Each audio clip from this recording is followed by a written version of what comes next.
हाथी के गले में ढोलक। एक दफ़ा महाराजा रंजीत सिंह ने किसी मिरासी पर खुश होकर रुपये और खिल्लत के साथ उसे एक हाथी भी बख्श दिया। महाराजा ने तो बड़ी फयाजी दिखाई, मगर मिरासी बहुत घबराया कि इसे रोज़ दाना चारा कहाँ से खिलाऊंगा और खिदमत के लिए नौकर कहाँ से लाऊंगा।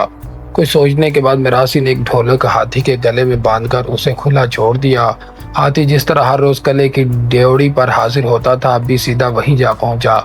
लोगों ने जो ये नया तमाशा देखा कि हाथी छाछ से कान हिलाता है और ढोलक खुद ब खुद बजने लगती है, तो उसके इर्द गिर्द भीड़ लग गई।